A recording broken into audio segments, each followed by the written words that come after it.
Durante mucho tiempo se estudiaron los átomos, unidades básicas de la materia y sus interacciones. Hemos escuchado muchas veces sobre todas sus posibilidades e imaginado nuestra vida con ello.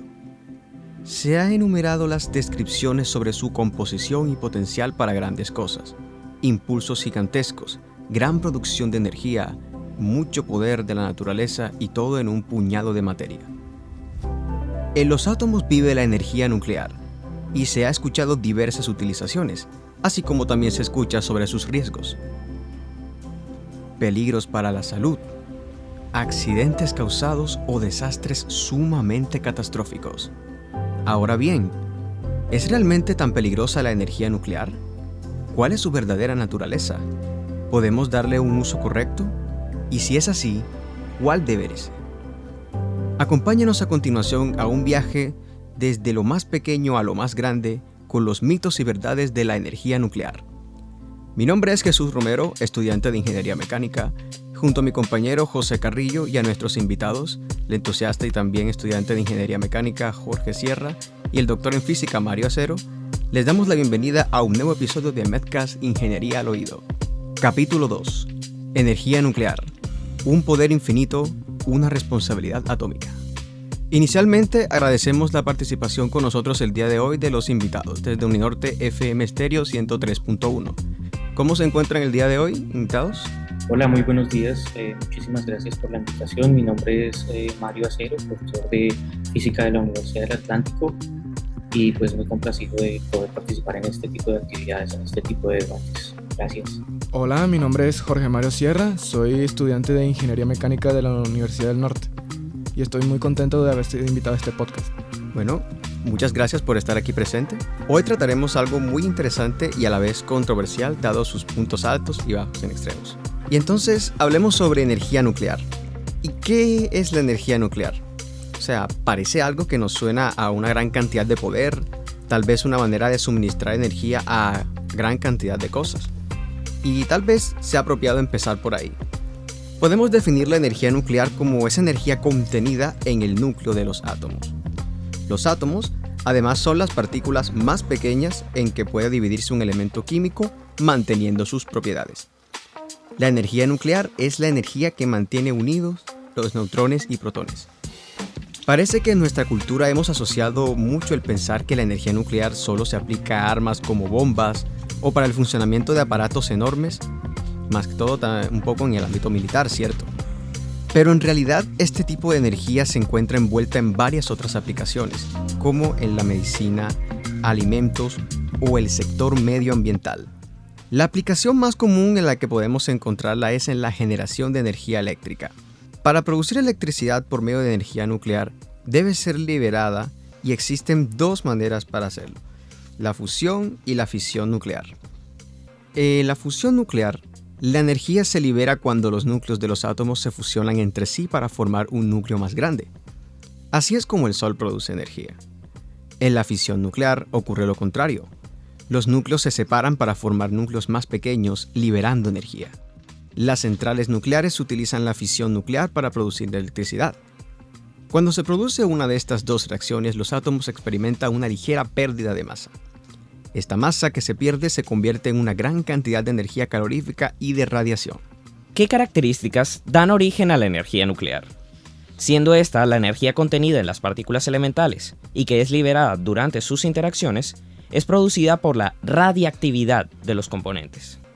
Wow, en serio, cuando escuchamos esa palabra probablemente nuestras mentes se llenan de imágenes caóticas, llenas de daños por radiación, quemaduras, grandes tipos de cáncer, etc. Pero es una palabra que realmente tiene más mala fama de lo que tiene realmente de mal. Una sustancia se considera radioactiva cuando está formada por núcleos atómicos inestables, que se están transformando cediendo energía hasta que obtengan su estabilidad y ceden esa energía por medio de radiación. En sí, están expulsando su energía excedente, que no es necesariamente peligrosa, como muchos nos lo han querido vender o querer ver. Algo que se puede confirmar cuando vemos los tipos de radiactividad existentes. Profe Mario, ¿nos podría ilustrar un poco más con respecto a estos tipos de radiactividad? Claro que sí, José. efectivamente existen tres tipos principalmente de radiación dependiendo de lo que en el proceso se emita. Estos tres tipos de radiación se conocen comúnmente como radiación alfa, radiación beta y radiación gamma. En cada una de ellas lo que se está emitiendo pues es un tipo de partícula diferente y entonces, por ejemplo, en la radiación gamma lo que se produce es una emisión de partículas muy pesadas y que tienen una carga positiva. Además, pues como consecuencia de que son tan pesadas o tan masivas, pues pueden generar en principio bastante daño. Digamos que podrían ser un poco las más peligrosas. Pero, por ejemplo, desde el punto de vista de lo que ya conocemos, esas partículas alfa son de hecho núcleos de helio ionizado, es decir, está conformado por dos protones y dos neutrones, por esas razones que son tan pesadas. La siguiente radiación es la radiación beta, que es una radiación, pues la partícula emitida es mucho más ligera, específicamente de hecho son los electrones y pueden ser tanto electrones como positrones. Luego en este caso la radiación beta puede ser positiva o negativa. Es muchísimo más ligera, precisamente los electrones son partículas muchísimo más ligeras, menor masa que los protones y los neutrones, y pues tienen un rango de energía que depende del proceso que las produzca. Y finalmente el otro tipo de radiación es la radiación gamma, que es el proceso o que es el resultado de la emisión de fotones esencialmente. Y como pues probablemente se sepa, los fotones o la radiación electromagnética pues es emitida en una gran cantidad de energías diferentes, y dependiendo pues de esa energía la radiación puede ser más o menos peligrosa, y asimismo puede ser utilizada en diferentes campos de, por ejemplo, la medicina para atacar cáncer y demás. Así es, profesor. Recuerdo bastante en el campo de la medicina el uso de la radiación alfa principalmente, o la beta, para la detección o la explotación de cánceres o de tumores, ya sea malignos o benignos, lo cual nos representa un gran uso de parte de la radiactividad para nuestro beneficio. Disculpe, profe, ¿iba a mencionar alguna otra cosa? Sí, de hecho quería comentar también que en una aplicación muy interesante de la radiación gamma la conocí en la Universidad Nacional Autónoma de México, en la Ciudad de México, en donde utilizan radiación gamma para esterilizar algunos productos, entre ellos alimentos, de manera que en este caso pues es una aplicación también muy beneficiosa para nosotros, para la humanidad. Y siguen viniendo ejemplos de cómo nos puede servir. Viendo estos tipos de radiactividad, es necesario que veamos cómo se pone en práctica estos tipos de radiactividad en las industrias para la producción de energía para nosotros. ¿Qué nos puede comentar, señor Sierra, con respecto al manejo que se ha dado a la producción de energía en la industria durante nuestra historia? Es sabido que muchas veces hemos tenido ejemplos de fallas catastróficas en estos contextos. ¿Realmente es tan mala esta energía como nos lo han vendido siempre? Pues, desde mi punto de vista de alguien que le gusta mucho leer sobre el tema de la energía nuclear, yo considero que le han dado mucha mala fama a todo aspecto relacionado a energía nuclear. Organizaciones como Greenpeace, que se conoce que buscan es apoyar el medio ambiente, la conservación de bosques y cosas así, le han dado un mal renombre a la energía nuclear y han tenido en su catálogo de pruebas, por así decirlo, el caso más conocido y más catastrófico de accidente nuclear ocurrido en la historia, que es el caso de Chernóbil. Para un pequeño contexto, fue una explosión del reactor número 4 que ocurrió el 26 de abril de 1986. Sin embargo, el caso de Chernóbil tenía una pequeña falla que Greenpeace o todos aquellos que están en contra de la energía nuclear utilizan para darle el mal renombre que tiene. Y es que el reactor utilizado tenía una falla de diseño que nadie en esa época conocía, y que no tenían un muro de contención, que básicamente eso lo que hace es evitar que los residuos radiactivos, que los vapores radioactivos escapen a la atmósfera. Entonces, al haber la falla producida, no hubo nada que impidiera que todos los isótopos radioactivos se esparcieran por la atmósfera y produjeran lo que son las lluvias radioactivas, o que el material radioactivo llegara al suelo, lo cual lo volvió completamente infértil durante un gran periodo de tiempo. Sí, los accidentes nucleares pueden devastar los ecosistemas si se dan. Sin embargo, actualmente he investigado y me he dado cuenta que actualmente ya estamos en la cuarta generación de plantas de energía nuclear. ¿Qué significa eso? Que todas las medidas de seguridad implementadas están tan estudiadas y tan avanzadas que las posibilidades de que ocurra un accidente como Chernobyl actualmente son casi cero. Es más, quiero recalcar que el tipo de reactor nuclear, que si no me equivoco se conoce como reactor de condensador de alta potencia, sus siglas en ruso no las recuerdo ahora mismo, pero ese reactor actualmente fue completamente descontinuado y su creación y su uso jamás se aprobó aquí en el occidente del mundo. Es impresionante ver esta cantidad de argumentos que nos brinda señor Sierra, porque la verdad mucha gente pues duda bastante con respecto a, lógicamente, el ejemplo de Chernobyl, porque fue una catástrofe de grandes proporciones, tal que todavía esa parte del mundo sigue siendo inhabitable y lo seguirá siendo por una buena cantidad de tiempo, es correcto. Y pues que nos brinde esta cantidad de información nos puede brindar también una nueva perspectiva al respecto de cómo podemos ver estos desastres nucleares que son catastróficos, pero gracias a todas las actualizaciones, innovación de tecnología que existe en el mundo, se puede condensar. De hecho, quiero recordar que así como nos mencionó el muro de contención, luego se tuvo que crear en Chernóbil para evitar que siguiera expandiéndose la nube. Eso que estás mencionando se llama el sarcófago, que es básicamente una de las mayores hazañas de ingeniería realizadas por la humanidad, que consiste en una especie de domo de acero de 22 metros de alto, cuya función, como tú dijiste, es evitar la continua exposición de desechos radioactivos inestables a la atmósfera por parte del reactor de Chernóbil. Así es, como hemos visto, un gran avance. Pero, señor Sierra, en esta parte, tocando un poco más profundo el tema de energía nuclear, ¿cree que el accidente de Chernobyl se pudo haber prevenido de una manera en el que los involucrados tuvieron oportunidad de prever ese desastre, ya que nos ha dejado cicatrices hasta el día de hoy? ¿Cómo cree que la secuencia del desastre se pudo haber evitado y haber evitado toda esta gran contaminación y todo este gran percance que sucedió en aquella época?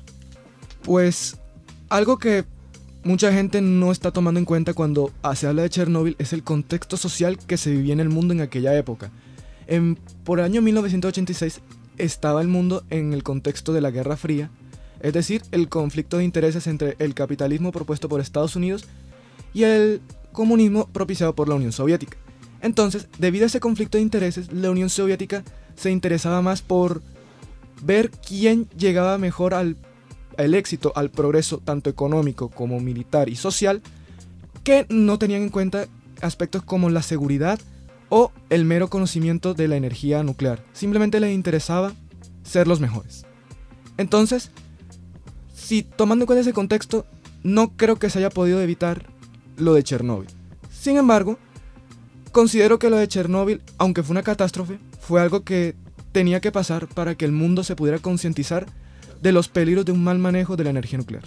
Justamente. Profe Mario, me gustaría conocer también su opinión en este tema, conociendo que la ciencia debe tener muchísimas capacidades dentro de la energía nuclear, pero sin embargo un accidente como el de Chernóbil propicia el hecho de que uno tenga que preguntarse si la ciencia pudo tener una mayor participación en este accidente para buscar evitarlo, o otros accidentes que ocurrieron durante el siglo XX, tales como el accidente de 3 Mile Island en Estados Unidos. ¿Qué cree usted que tiene responsabilidad la ciencia en estos accidentes, o más bien en este manejo que se le da a la energía nuclear durante su producción industrial? Digamos que me gustaría cambiar un poco el planteamiento, el comentario o la pregunta, y tal vez no responsabilizar propiamente a la ciencia, sino a los científicos o científicas. Quiero decir, pues, digamos, la ciencia nos quiere mostrar o quiere descubrir, a través de la ciencia queremos descubrir cómo se comporta la naturaleza, y la naturaleza nos dice cómo se comporta, por supuesto. Nosotros veremos si tenemos la capacidad de escucharla o leerla propiamente. Entonces, en ese sentido, seguramente, como señalaba Jorge, pues Muy probablemente habían cosas que tenían que pasar, pero seguramente también pudieron existir mecanismos para cuidar que esos accidentes no ocurran.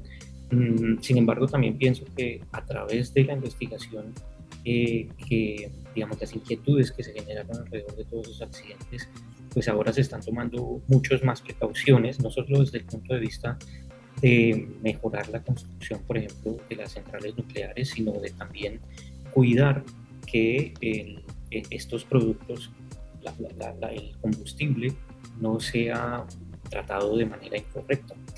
Por supuesto que a lo que me refiero con tratarlo de manera incorrecta es que de repente pues lo manejen mal y entonces se produzca este tipo de accidentes desastrosos, o que lo utilicen para cosas que no están diseñadas, digamos, normalmente, por ejemplo, para la producción de energía. Y en ese sentido, hemos recorrido ya un camino para buscar los mecanismos, herramientas que nos permitan tener un control de lo que le está pasando a una central nuclear o cualquier dispositivo que sea considerado fuente de radiación. Perdón. De manera que, pues bueno, por un lado, ciertamente este tipo de accidentes eventualmente son inevitables. Cada vez que conocemos más sobre la ciencia detrás de la energía nuclear, seguramente estaremos mejor capacitados, y ese conocimiento, o el conocimiento que hemos adquirido hasta ahora, sí efectivamente nos ha permitido plantear propuestas y empezar a llevarlas a ejecución sobre cómo controlar este tipo mejor reducir este tipo de accidentes o mal manejo de los combustibles pues utilizados para la generación de energía nuclear. Es correcto, profe Mario. Ahora que nos toca el tema acerca del aprendizaje luego de estos desastres, también podemos introducir en qué momento es la energía nuclear concebida como algo que es muy aventajoso y muy útil para nuestros días. Hemos tocado ya el tema de la parte de electricidad, pero aún así la energía nuclear posee diversas ventajas. Luego de estas catástrofes, si bien el ser humano desafortunadamente a veces aprende así, cuando ocurre cierto desastre, al fin y al cabo las medidas tomadas para poder tener un mejor uso o mejor manejo de la energía nuclear ya han sido implementadas de manera de que, como lo mencionaba nuestro compañero hace poco, sea más improbable de que ocurra una catástrofe como la ocurrida en Chernóbil aquel día. Entonces, tocando en esa parte, si bien la energía nuclear nos ha traído esos percances y que la gente, como sea, estos desastres son lo que es más mediático en nuestros días y es lo que la gente consume en cuanto a información, dígame usted qué opiniones tiene acerca o cuáles son aquellos usos, más bien, en los que la energía nuclear se puede considerar como aventajosa para no tener que caer en esa mala fama que se ha visto envuelta en nuestros días, porque puede tener muchas posibilidades, no solo en el campo de la energía eléctrica en producción, sino otras situaciones en las que el control incluso más apropiado nos puede dar una mejor ventaja en el aprovechamiento de este tipo de energía. Por ejemplo, ¿qué opinaría usted acerca de la relación entre la energía nuclear y el calentamiento global?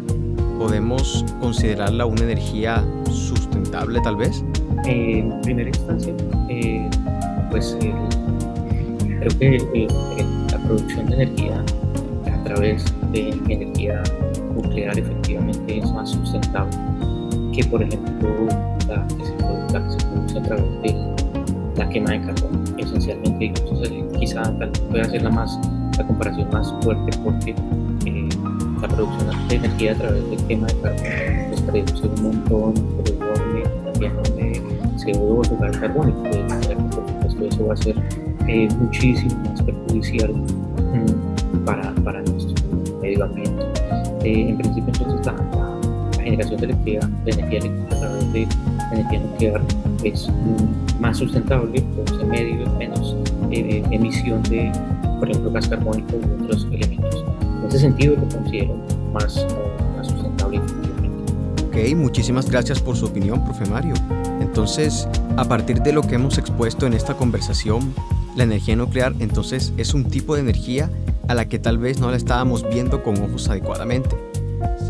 Pueden existir mitos, pueden existir aquellas historias que hemos detallado de que estamos frente a un tipo de energía que es muy útil en cuanto a la eficiencia energética, no contribuye al calentamiento global y bueno, es limpia y además casi inagotable.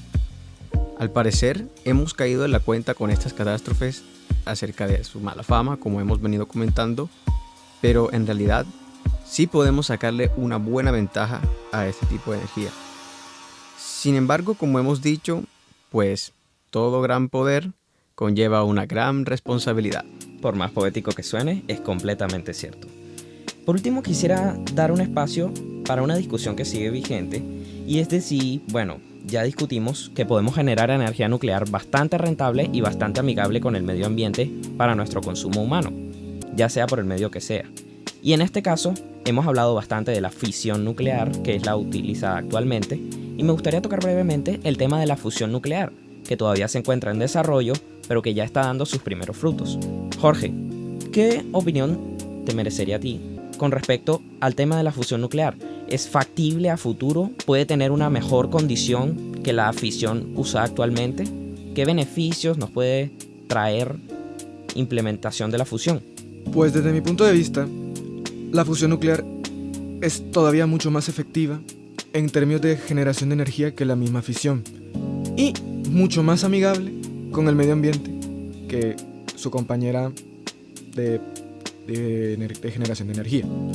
¿Por qué digo esto? Pues el proceso de fusión, como se mencionó, se produce en el núcleo del Sol, de las estrellas. Y lo que hace básicamente es llevar dos átomos de hidrógeno, que es el elemento más simple y más abundante en todo nuestro universo, coger dos átomos, someterlos a una altísima temperatura y presión, y bajo esas dos condiciones se genera helio. Al generarse helio, se libera energía. Y debido a la gran cantidad de átomos que se encuentran dentro del Sol, se produce toda la energía que ya se ha determinado por diversos estudios que llega hacia nuestro planeta. La energía solar, que es una energía bastante amigable con el medio ambiente, no aprovecha todo el potencial de la fusión nuclear del Sol. Por lo que, si se logra llegar a recrear una fusión completamente exitosa aquí en nuestro planeta, prácticamente tendríamos solucionado el problema de crisis energética que estamos entrando a mediados de este siglo.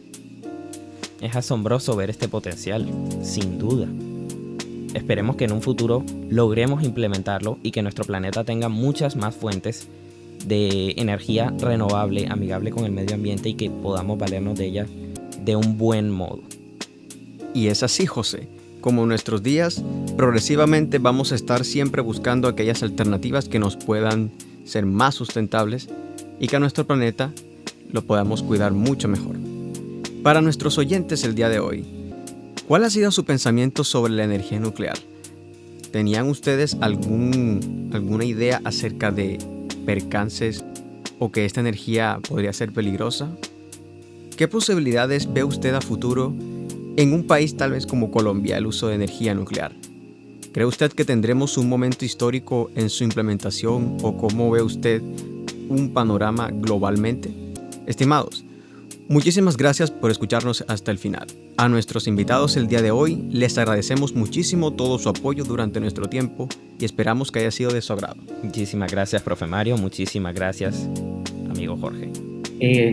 Muchísimas gracias a ustedes por la invitación. Me complace participar en estas actividades y pues espero poder volver a hacerlo en un futuro muy próximo. Un cordial saludo para todos los oyentes también.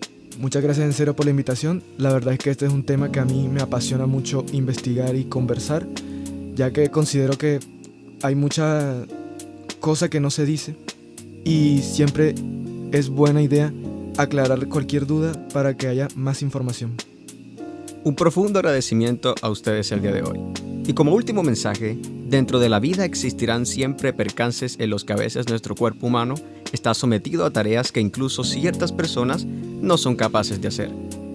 Pero, ¿cómo se desarrollaría una forma para adecuar nuestro cuerpo, para garantizar nuestro adecuado funcionamiento o hacer frente a nuestra anatomía que se mantenga óptima, evitando ya sea enfermedades dificultades locomotoras o un estado del organismo en general en el que sea deplorable?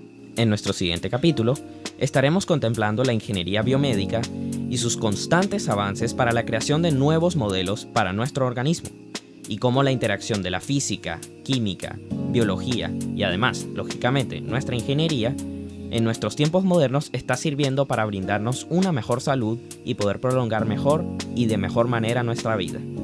No se pierdan nuestro siguiente capítulo en MacCast, Ingeniería al Oído, por Uninorte FM Stereo 103.1. Somos Jesús Romero y José Daniel Carrillo.